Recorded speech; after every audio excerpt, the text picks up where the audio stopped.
हम लक्ष्मी चौधरी यहाँ सब गोटे के प्रणाम करे छी। आइ माँ भगवती के दिन अछि, एहि दुआरे हम आइ एकटा भगवती गीत गाबऽ जा रहल छी। अहाँ सब गोटे कमेंट करे छी, हमरा चैनल में गीत सुने छी, हमरा बहुत खुशी होइया। अहाँ सब गोटे के मैथिली भावना चैनल में बहुत बहुत स्वागत है। यदि हमरा से कोनो त्रुटि भ जाय तो क्षमा प्रार्थी छी।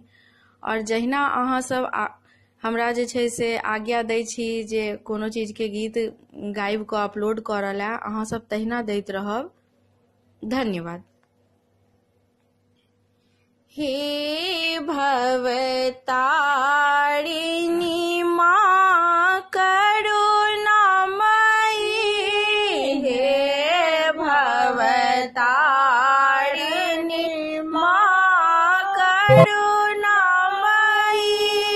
हम शरण द्वार पर ठाढ़ भेलहुँ।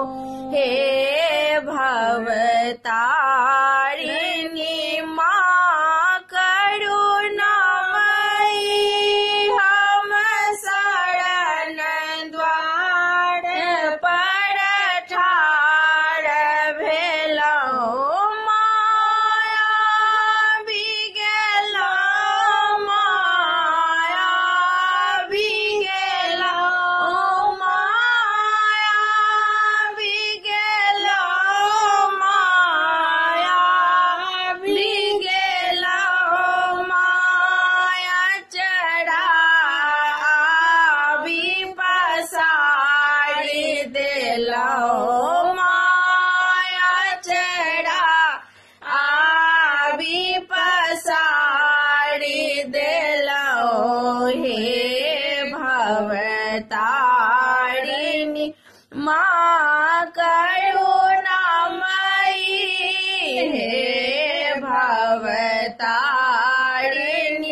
माँ करुणामयी, हम शरण द्वार पर बिगेलहुँ। माहे जग जग भारी हम बिचर गेलहुँ, माहे जग जग भारी हम बिचरी गेलहुँ। माया अंतिम काल शरण एलहुँ, माया अंतिम काल शरण एलहुँ। हे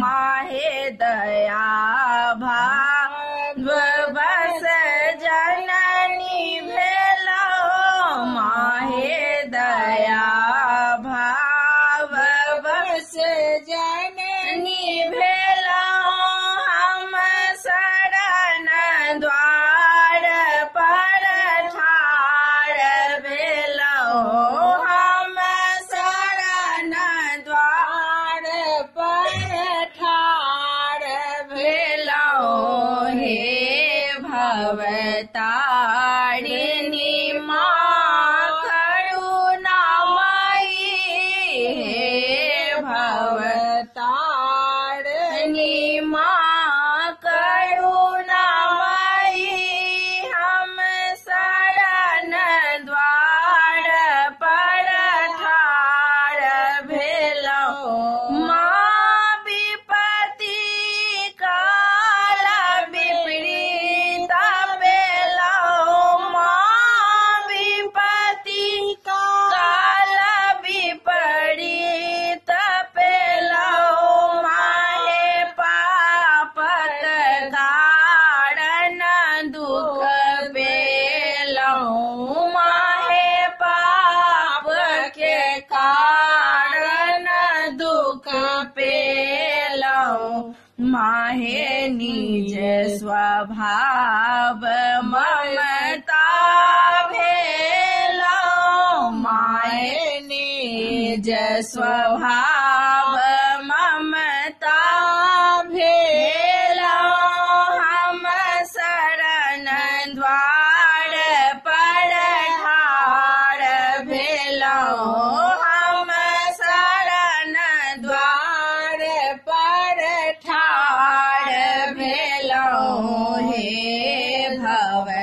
तारिणी माँ करुणामयी